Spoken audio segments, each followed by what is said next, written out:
Magneto Testamento, publicado aqui no Brasil pela editora Panini, escrito pelo Greg Pak, que é um cara muito famoso principalmente pelas séries Planeta Hulk, Hulk contra o Mundo. Ele também fez aquele Caveira Vermelha Encarnado, que eu acho bem legal. É desenhado pelo italiano Carmine Di Giandomenico, difícil falar o nome dele rápido, mas ele fez o Homem-Aranha no Ar, ele fez uma parte do Flash na fase do Rebirth e fez um quadrinho do Demolidor também, que eu acho que nunca saiu no Brasil, mas eu posso estar errado. Essa é uma republicação bem recente, saiu no mês passado, se não me engano, e agora tá saindo por esse selo da Marvel, né? Marvel Essenciais, apesar de eu achar que não é uma história essencial, mas enfim. Mas esse quadrinho já saiu aqui no Brasil em 2010, pelo selo Marvel Knights, com uma capa diferente, uma capa que eu acho mais bonita até, preferia que fosse a capa anterior. E apesar do título, né, ter o nome do Magneto, ser da Marvel, em momento nenhum da história a gente vê nenhum tipo de poder e nenhum super-herói. É uma história de guerra, né, da Segunda Guerra Mundial, que mostra o Magneto e a família dele naquele período ali em Berlim que ainda não tinha começado a guerra, mas os nazistas já estavam tomando a posse ali do lugar. Então a gente acompanha a família dele, que é judia, né, fugindo dos nazistas. Daí a gente vai acompanhando a trajetória até o começo da guerra, tudo, até chegar nos campos de concentração. Uma coisa que eu achei bem legal é que a história se preocupou em ser totalmente baseada em fatos reais, e no meio desses fatos reais ela inclui também a história do Magneto. Então, para fazer a história, os autores tiveram que pesquisar muito.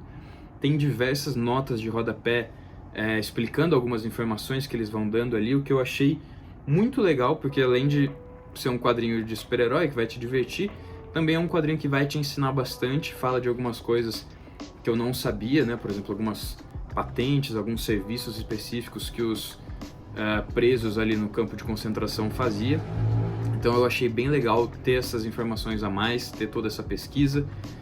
Segunda Guerra é um tema que me interessa muito, então para mim ainda mais pegou, assim, esse gibi funcionou muito até, eu achei que seria só uma leitura divertida que ia entreter, mas no fim eu acabei gostando bastante. Então, como eu disse, essa história é mais para quem é fã do Magneto, fã dos X-Men e quer saber como que foi a vida dele, né? Porque, como eu disse, não tem nenhum poder, apesar de ter algumas cenas que você percebe que ele é um pouco mais poderoso que as outras pessoas, mas ainda assim não é nenhuma demonstração de poder nem nada do tipo.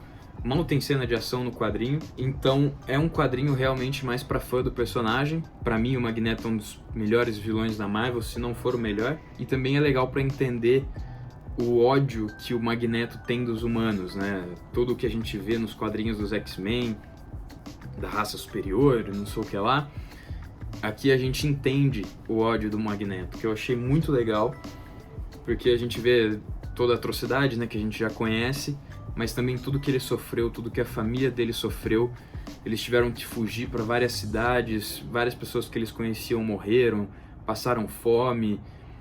Enfim, é uma história muito dolorida, uma história muito triste, muito pesada, que vai apertar seu coração em alguns momentos, mas também tem alguns momentos muito bonitos em que ainda mostra que é possível ter fé na humanidade, digamos assim. Os desenhos do Carmine Di Giandomenico não é a coisa mais bonita do mundo, para falar a verdade, mas também não é ruim o suficiente para te tirar da história enquanto você lê, né?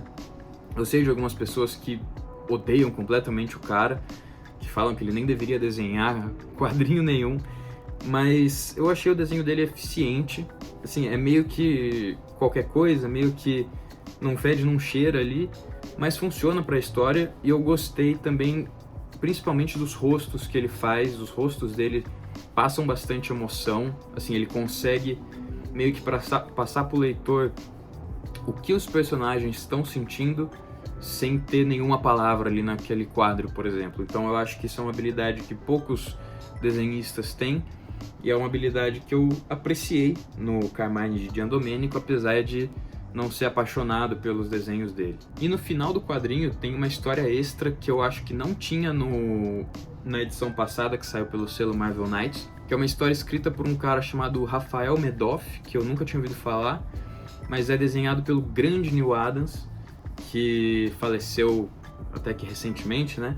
Que é uma história real sobre uma artista judia que é presa num campo de concentração, se não me engano Auschwitz, mas não tenho certeza agora, e os nazistas percebem o talento dessa artista e obrigam ela a pintar alguns quadros ali do pessoal. Tinha gente que entregava foto para ela da esposa para dar de presente. Ela pintava algumas pessoas mortas, alguns outros presos ali, umas coisas horríveis de se pensar que foi real. E o grande dilema da história é que, como eu disse, né, uma história real. Quando a guerra acabou, os quadros todos ficaram em um museu na Polônia, e essa artista passou a vida toda dela tentando resgatar esses quadros, e é uma coisa que acontece até hoje, né? Ainda não conseguiram dar um fim nessa história, infelizmente. É um extra legal, é uma historinha boa, mas eu acho que não vale a pena comprar a edição só por ela, né? A história do Magneto Testamento é boa o suficiente para vender a revista, mas eu acho que se você já tem, por exemplo, a edição do Marvel Knights, acho que não vale a pena só por essa história. Mas o dinheiro de cada um escolhe o que vai fazer, enfim. Mas é isso pelo vídeo de hoje. Recomendo muito a leitura do Magneto Testamento, é um quadrinho que faz pensar, né? Como eu disse, é um quadrinho da Marvel que não é, bem dizer, de super-herói.